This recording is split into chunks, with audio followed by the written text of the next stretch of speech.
All right, team, we just left off with the chase scene from last time that we were reading together. You guys came up with words along with my intense word, but of kind of wild, fast, scary, maybe even nerve-wracking, right? We don't know what's going to happen. Roz has now fallen off the building, and we need to know, where's the story going? We have just 2 more days, today and tomorrow, to find out. So let's jump in and keep going. We're going to meet someone really important right now. So pay attention. Chapter 79, The Designer. Roz awoke slowly. She was surprised to be waking up at all. The fall from that building should have destroyed her, and yet here she was. But where was she? Everything was dark and silent. Was this where robots go? To die?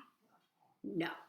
As her systems are activated, the world came into focus. She saw white walls and floors, and she heard the hum of machinery in the background. Roz was somewhere inside the robot factory where she had been made. A pile of robot parts lay on the floor, the parts smashed and mangled.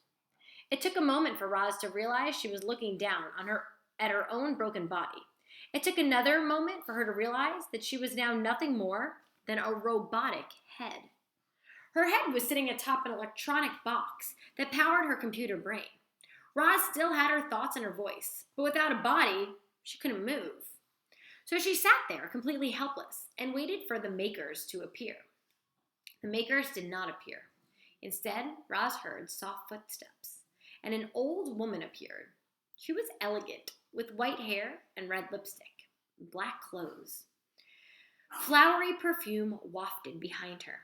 Every detail about this woman was neat and precise, except for her fingers, which were smudged with dark grease. "Welcome back, Roz," said the woman, wiping her hands on a rag. "I wasn't sure I'd get your computer brain working again. You took quite a spill out there. How do you feel?" Who is this?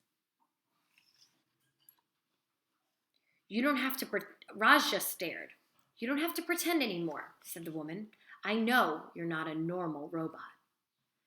"Everyone knows. You've made it perfectly clear when you led the Recos on that wild chase through the city."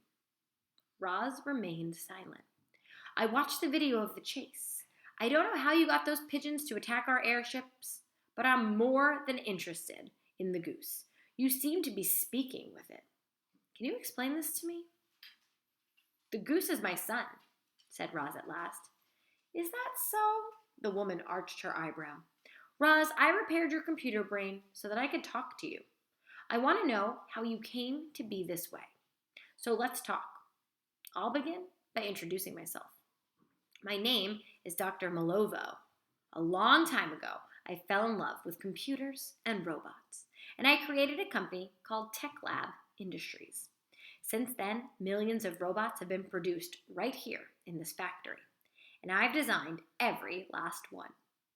Dr. Malovo leaned forward. "Roz, I even designed you." Chapter 80, The Beautiful Glitch. Deep inside the factory, Dr. Malovo was sitting with Rosum Unit 7134. Roz was now just a robotic head.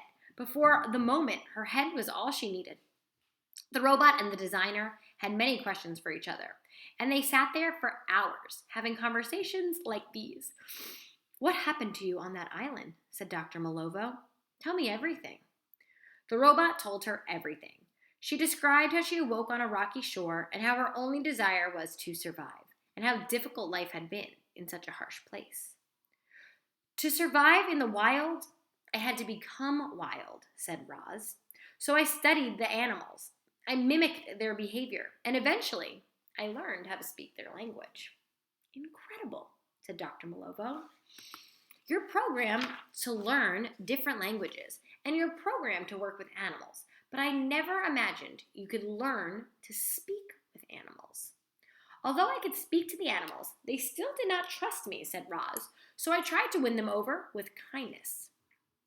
Animals ran for me and laughed at me, attacked me, and I always responded with kindness. It was a good strategy, but the real key to my survival came in the form of a gosling. When I adopted Brightbill, Everything changed. I was finally accepted by the animals.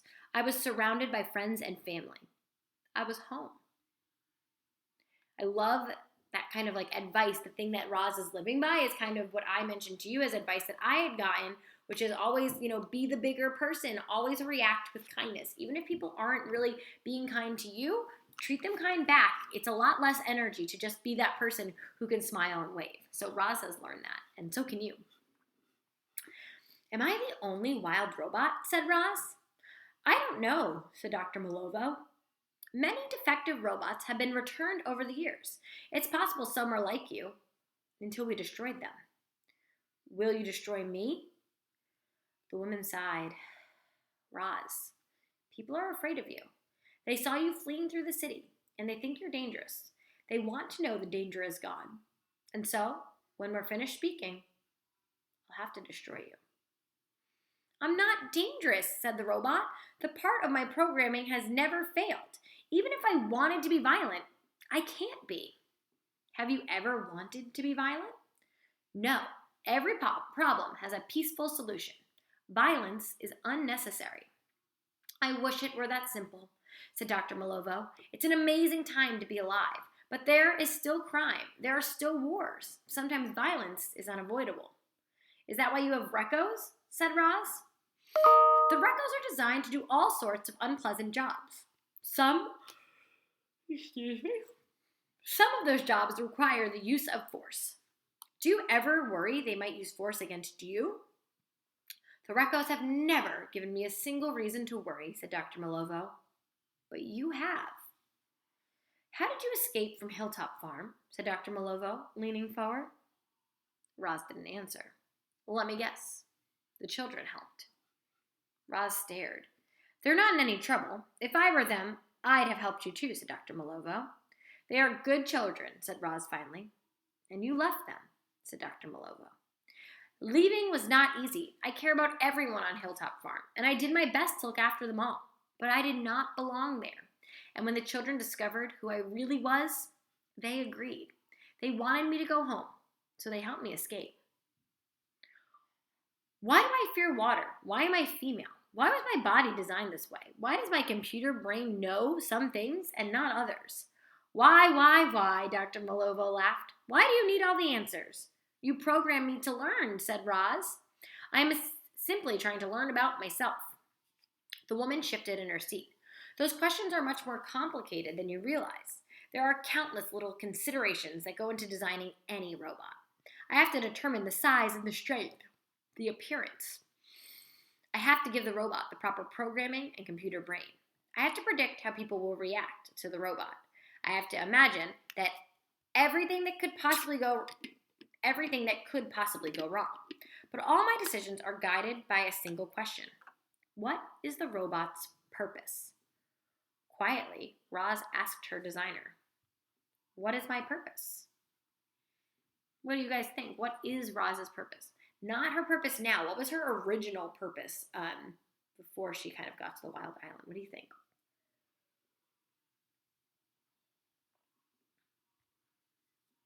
Find out. I'm sorry to disappoint you, Roz, but you don't have a big purpose. Like all other Roz and robots, you were designed to work for humans. That's it. The robot thought for a moment, then she said, I once suggested to a group of wild animals that my purpose might simply be to help others. The designer thought for a moment, then she said, when you put it that way, your purpose does sound rather grand, doesn't it? How would you feel if someone said you can never go home to your family? Asked Roz. Dr. Malovo smirked. Nobody would say that to me. I've spent my whole life creating robots. I've never had time for a family. You created me, said Roz. In a way, I am your child, and you are my mother. I am not your mother, said Dr. Malovo flatly. I am not your mother, repeated Roz. Those were my very first words to Bright Bill. But I was wrong. The woman stroked her chin. Up on the rooftop, before you fell, what were your very last words to Bright Bill? I told him I loved him. How do you know your feelings are real? Said the woman. How do you know your feelings are real?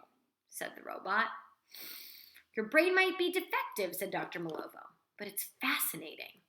I did not choose to be this way, said Roz, but this is who I am. You would be wild too if you had been born and raised in the wilderness. Maybe I am defective. Maybe everything I've experienced is a result of a glitch. But if so, what a beautiful glitch. I have my own thoughts and feelings. I've made a whole life for myself. I have a son. Brightbill is somewhere out there, right now, wondering if he'll ever see his mother again. Dr. Malovo, you do not have to destroy me. You can fix me, and I will return to my island, and this city will never see me again. I promise. I just want to go home. Please, help me. There were tears in Dr. Malovo's eyes. The old woman had heard enough. Without a word, she reached behind Roz's head and pressed the button. Click. What do you guys think? Do you think that Dr. Malovo turned her off for good or turned her off to fix her because she felt her story? She believed her. Let's keep going and find out. Chapter 81, The Meltdown. Throughout the city, humans stopped what they were doing and pulled out their electronic devices. Each screen was showing the same video of a defective robot's broken body. Rosum 7134 was etched on the torso. A blazing beam of light filled the picture, and the robot parts turned bright orange and began to melt. The limbs, torso, head, everything. And in a flash, our robot was reduced to a puddle. Words appeared on each screen. The defective robot has been destroyed.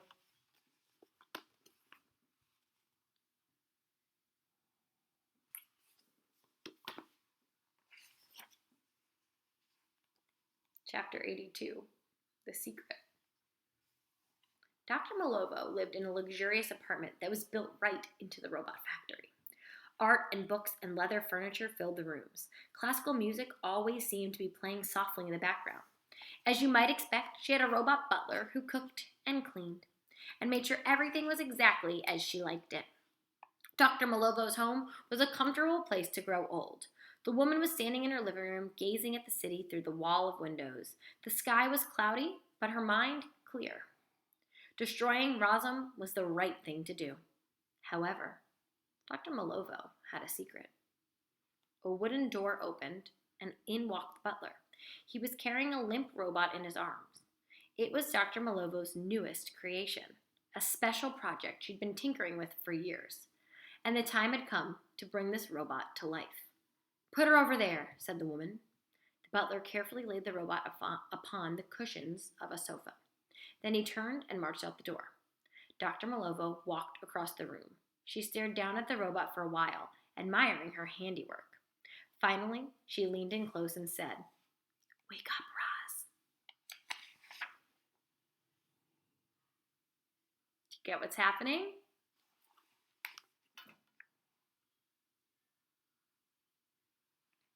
Destroyed the robot, but what about her brain? Is that the only thing that matters, right? Her inside, who she really is. Chapter 83, The New Robot. The robot heard classical music. She smelled flowery perfume, and when she opened her eyes, she saw a wrinkled face. "Hello again, Roz," said the old woman. "How do you feel?" "Hello again, Dr. Malovo. I feel different." "You are different. What have you done?" "I have destroyed Rosum Unit 7134, said the woman. "That was the only way to make people feel safe again. What nobody knows is that I transferred your old mind into this new body. I could get into a lot of trouble for saving you, but I wasn't about to destroy that remarkable mind of yours." The robot was speechless. "You know, Roz, you really should be thanking me," said Dr. Malovo, arching an eyebrow. "Thank you," said Roz. "Thank you so much." "You're very welcome," the woman chuckled. Roz walked over to a framed mirror on the wall and studied her new body. It resembled her old body, but the proportions were slightly different. She looked stronger, she felt tougher, and there were other differences. "I have no button," she said, feeling the back of her head. "I have no unit number." "You've outgrown those things," said Dr. Malovo. "If I am not Rosum Unit 7134, who am I?" "I think you know who you are." The robot's Computer brain didn't take long. She looked into the mirror and said, "I am Roz." The old woman smiled and nodded. "I appreciate all you have done," said Roz, "but I worry that my friends and family won't recognize me anymore." "Oh, I'm sure you can convince them who you are," said Dr. Malovo. "Speaking of your family, there's someone here to see you." My goodness, I don't know if we should read it all. One more chapter. Chapter 84, The New Mother. Bright Bill was there when his mother smashed against the pavement. He watched as her body parts were loaded onto an airship. He followed the ship to the robot factory and perched himself on the roof, but he didn't know what to do next. Strutter stopped by to check on him. She encouraged him to fly home, but the goose wasn't ready to let go. His little heart still hoped his mother would come back somehow. He'd seen it happen before. As the hours passed, however, his hope was starting to fade. And then one of the roof windows automatically slid open. The goose heard gentle music coming from inside the building. He fluttered through and followed the music down a hallway to a wooden door. The door opened and the goose stepped in. Bright Bill waddled past tall bookshelves and leather furniture into the middle of a large room. An old woman was sitting in a chair, and a robot was standing in the mirror. The goose didn't recognize either of them. And when the robot rushed toward him, Bright Bill squawked, "Stay back!" and scrambled away.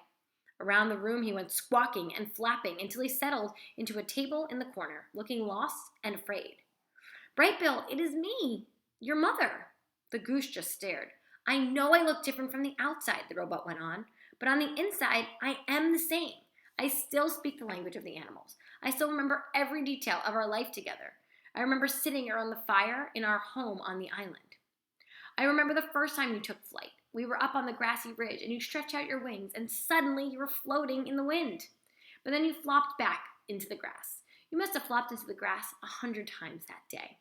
And I remember visiting the gravesite together for the robots. We talked about life. It was a tough conversation, but a good one." As the robot continued to speak, the goose began to relax. She certainly did act and sound like his mother, but he wasn't convinced yet. "If you're really my mother," he said, "tell me the name of our home." "The Nest." "Who's my best friend?" "Chit Chat. She's a squirrel. She talks a lot." "How old was I when you adopted me?" "You were 0. Actually, you were less than 0. I mean, still in your egg, but I could hear you peeping." And with those bumbling words, Bright Bill knew the truth. "Oh, Mama, it's really you." The goose fluttered across the room and into his mother's arms. The arms were new and unfamiliar, but they were gentle and comforting. "I love you, Mama." "I love you, son."